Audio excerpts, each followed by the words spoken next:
not to cut it, Zando recently shared a student when he was the Chief Justice for Grasa, where a guy was misbehaving. When the mom came, the transportation to go back, I tell was you, an issue. It took Professor Adaimensa to sort the woman out. Exactly. So, I mean, it's very pathetic. And you see this change in the way the socialization processes. So, you see, what we are having now is a bunch of kids who don't have any social skill. And now, when I say social skill, some form of identity. Okay, so they are experiencing all forms of what we call in criminal sense identity crisis. So when they get to the secondary school, it just come together where now they are struggling to know who they are, and that is where we have people coming in form of groups and in gangs, trying to attract these kids and trying to give them some form of identity. So the kids normally will see these kind of groups as their family, where they get their identity, where they get to get their self-esteem. So that is why in secondary schools you have a lot of peer pressure because they have to try to fit in. Remember that job of letting you know who you are and why you are even in the secondary school should first come from your family, which is basically your parents. And that is lacking. So once this gap is created, other people will fill in. And normally in secondary school, it is their mates, their friends. So if you look at what happened, you will see that the argument was in a group. None of them wanted to lose the argument because if they lose the argument, their group members will see them as very weak. So they needed to assert themselves. And in one way of asserting yourself is trying to overpower the other and be the winner of whatever is there so that you can properly fit in that group that is giving you that kind of identity. And so if you look at what happens in secondary school, I'm telling you, it is because parents have failed over the period to let their kids know who they are, give them some form of identity. So recent times, you will not be surprised to see a lot of rich people. When their children are going to school, they will tell them, yes, your daddy is rich, your mommy is rich. But we don't want people to know that you just inherited our wealth. You need to also carve a niche for yourself. So now, if you even look at these millionaires in this country, many of their children go to the top schools, they go to the law schools, they study, they go to the university. Some even become people in society. Exactly, so that you cannot just say that they are only feeding off the wealth of their parents, but you can also say that these are kids. They are putting in the work to become who they also want to be. So Doc, listening to you, there are 7 reasons I picked so far. And if you just join us, this is Love 99.5 FM. We are discussing the behavior of students on our campuses. We spoke to a teacher who has been in the second cycle school for 19 years. His primary reason was the disciplinary system in our schools. Mr. Hall-Baidoo talks about social media, talks about the older generation and what these kids are exposed to. Doc has brought in the perspective of the family and also the identity crisis due students. These are about 7-8 reasons we picked up. Now, Doc, coming back to you. Yeah. The teacher spoke about the disciplinary systems within our various seniors. You teach at the university, but yes, I know you also have experience in this area. Do you think how we discipline our students on our various campuses is enough to deter them from some of these acts? Well, I would say no. I think there is some form of laxity in the way we deal with students. Okay, look, Eugene, let me tell you, and it is not only from the secondary schools. I'm part of the university system, and I feel that even sometimes when students misbehave, there is some form of inertia in the way we have to apply the rules, especially to these students. And I have to be very honest, there are so many aggressive acts and violent acts that have gone on our campuses across the country. And how many times do we even get to see students even brought to answer for some of the things they do, even if you are supposed to subject them to the criminal justice system. We don't see the end of it. So once you do that, it creates that culture of impunity where the students now feel that, look, some way, somehow, they are very powerful and they can do whatever they like without anybody coming after them. Look, in fact, a friend of mine in the cons will say Enguziaga. Okay, so you see, it's like that. So sometimes even the universities can put out certain instructions, and you have students on social media, on Twitter and on Facebook say, "Oh wait, they don't go anywhere. They don't mind them." Okay, so if you have that kind of system where students are so bold to even resist authority figures.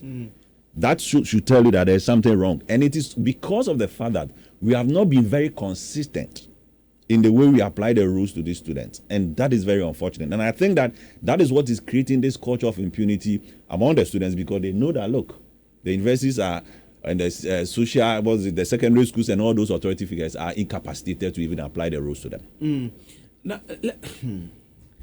very, very. I think that if someone is writing a research report on this topic, what the experts are telling us is enough for you to tick the boxes. Yeah. Let me go back to Mr. Hall-Baidoo. You know, Dr. Jones raised a very critical point about the family system.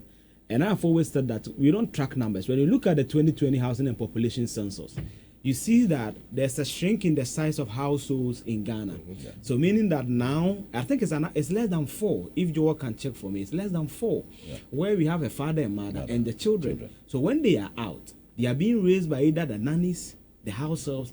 Unlike normally, maybe 20, 30 years ago, it was a family unit. it was a family unit, Yes. your grandmother, your uncle, and all that, and even the community, because now we are living in places where that they don't know you, Yes. so they don't have that. As your neighbor sees you as a You thief. are more like an alien within Yeah. the same community you belong. Yes. So, Mr. Hall-Baidoo, you are a family man. You are an elderly man in the society, a statesman, and all that.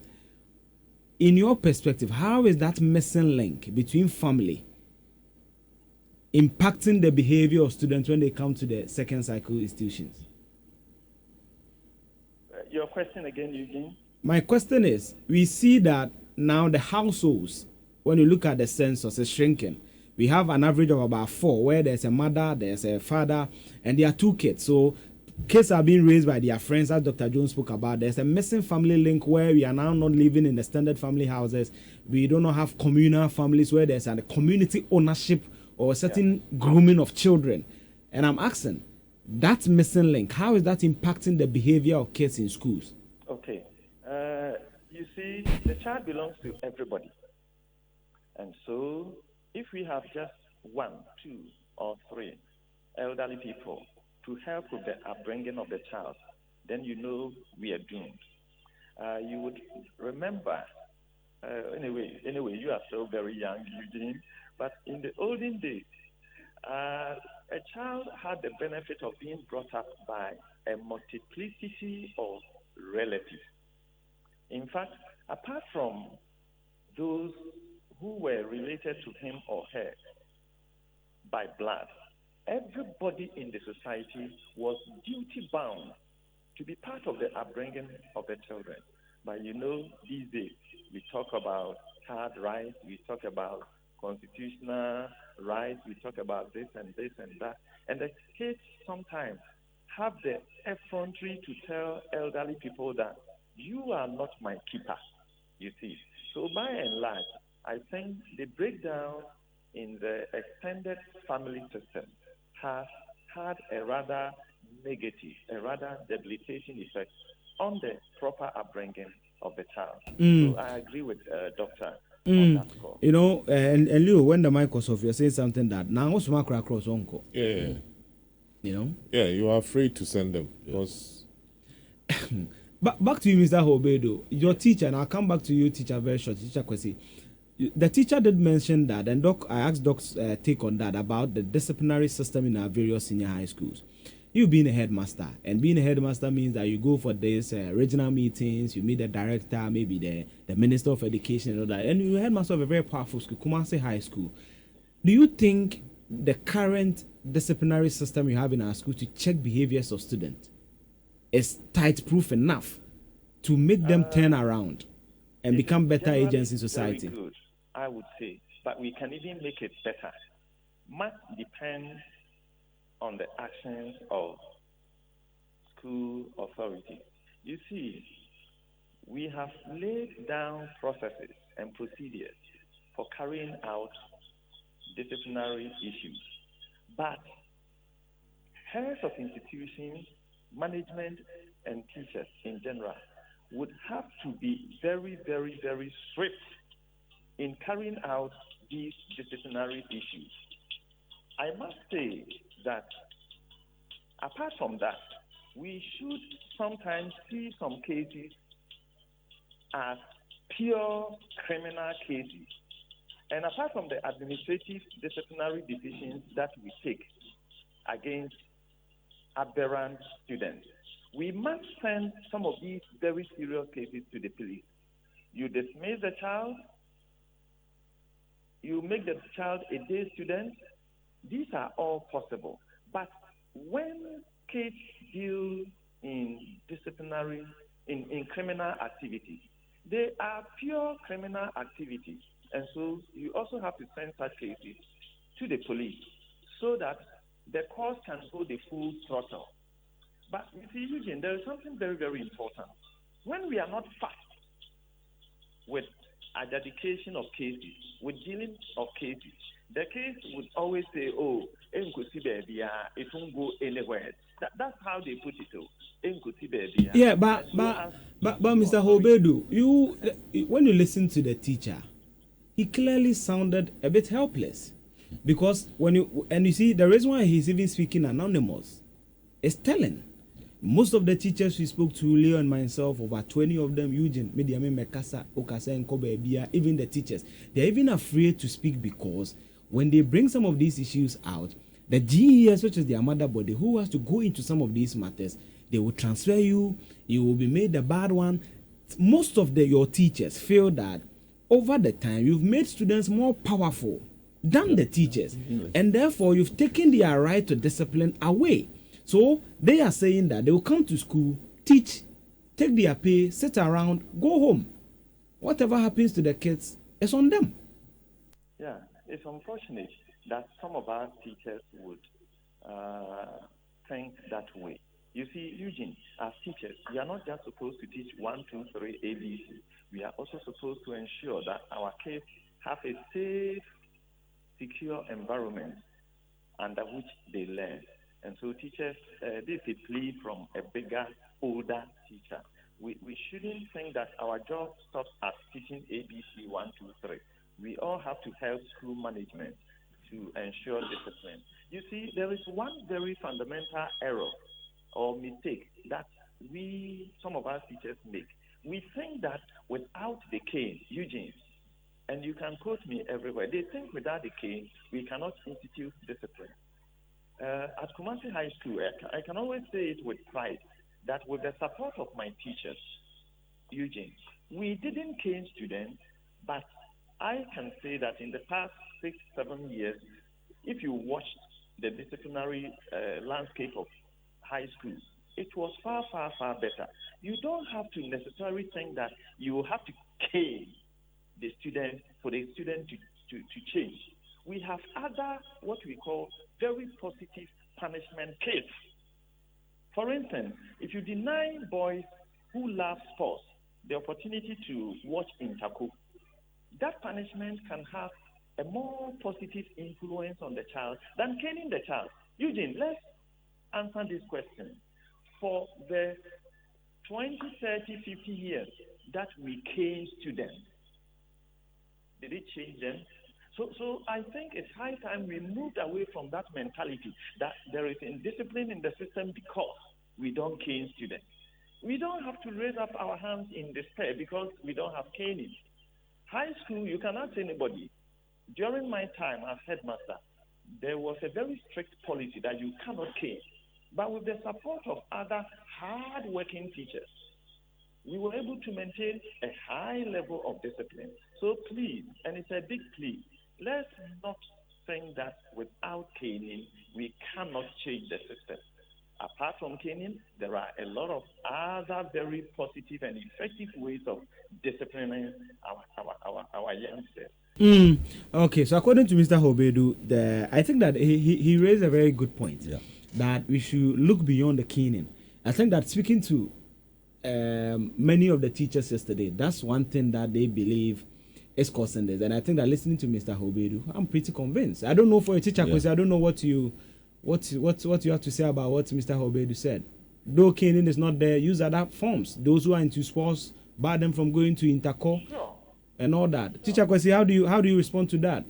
Yeah, Eugene, what Mr. Hall-Baidoo is saying, I perfectly agree with him and I understand him perfectly. But we are not saying, or let me say, I am not saying that caning should be the only thing that you can use to correct a student. But I'm saying that sometimes it helps. In certain cases, it helps. Just like he cited example, like if you prevent students from going to what the interco, it will reform them. Caning, if it is guided, let me put it that way, will also help in some instances. That was what I said earlier. And I think we have to have a discourse on it. Do you, teacher Kwesi, when I listen to you, do you feel that your control as teachers have been taken from you? Yes or no? Come again, Vision. Do you feel, listening to you, I get the inclination that teachers, and it's not just you, teacher Kwesi, I've spoken to a lot of teachers. I get the sense that you feel your sense of control has been taken away from you. Do you have that feeling based on your personal experience? I don't. Like I said earlier, there are so many measures that teachers can use to correct students. The caning is just one of it, just one aspect of it. And I say that in certain cases, the caning, if we have to take a second look at, might help, especially the guided one. For instance, I have recall caning this village. I love to use words. I'm a counselor. And sometimes my counseling corrects more than caning. Thank you very much. Hello? Yeah, Mr. Hall-Baidoo was contributing. He was thanking you. Okay. Yeah. Yes, but there are also some instances that you will just come to the conclusion that caning would have been the best. Caning would have been the best. Now you say you're a counselor. I have a question for you. You counsel students. You have a certain interface with them. What are the common patterns and themes you are developing in their behaviors? I mean, where do you think they are picking those behaviors from? Is it from the school? Is it from their friends? Or is it from their homes? Yeah, it's from everywhere. From everywhere. And I think Mr. Hall-Baidoo, it could be Mr. Hall-Baidoo, he made mention of parents failing to maybe make the way they should be. And I just want to add something small to it. Now, poverty is making it so difficult for some parents to bring up their work the way they should be. So because of poverty, the students are no more listening to their parents. They are listening to other people, some gangsters somewhere, and they are picking their lifestyle. And then they will end up with these things in the school. You understand my point? I get you. Yeah. I get you. The role models they are seeing on their TVs and phones. Leo has a question for teacher Kwesi then. Yeah. The day we spoke, you mentioned, when some students do something and then you try to punish them, before you know, you'll be getting calls from some directors here, some district this, some district that. How has that, hindered your control over the students over the years? Because I remember it was about some phone issues. Sometimes you take the phone from them and pornographic material is on the phone. They are sticking bets in the class. And there's also a law by the GES that these devices are not on campus. They are fighting over it and all those things. It's a district one. How has that been a problem for you? And how has the disconnect between teachers and parents also, contributed to the problem? Yes, that some of the parents are not aware that they are not to give mobile phones or, let me say, unprescribed items and gadgets to their wards. So a parent may come that, my ward said you have seized this, you have seized that. Why did you do that? Because I gave it to him or her for reason A, B, or C. And then if you explain, they will tell that they are. For instance, there's a case that a parent gave a mobile phone to the ward to be brought to the school because the parent said that she will be calling the ward. I explained it to her and she said then she's not aware of any law like that. But there's the conduct the code of conduct that I talked about I think mobile phones and other gadgets are to be confiscated. That's where it ends. It doesn't go on to say that you must ban it, you must bury it, you must give it back to the students, and so on and so forth. Some parents do take teachers on for some of these disciplinary actions against their wards. But in my case, I have been explained to them. If your ward brings the mobile phone to school, observe them. They are unable to learn. Some of them will hide the mobile phones under their desk. While the teacher is teaching, they are only doing my desk or watching a movie whatsoever. Sometimes a student may bring the phone to school, and then in the dormitory somebody will steal it. A whole lot of issues. The rule is don't bring the mobile phone to school. You have brought it. Somebody has stolen it, and then you have to report. You see what we are going to. That's why I'm listening. You know, I've seen some before. The fight over the phones and all that in schools. Call the boss, curse whoever, and you know something about it. There are so many troubling issues. So many troubling issues. So teacher Kwesi, so let's go to the solutions now. I think that we've done a good job this morning to, highlight what is causing this. We've established that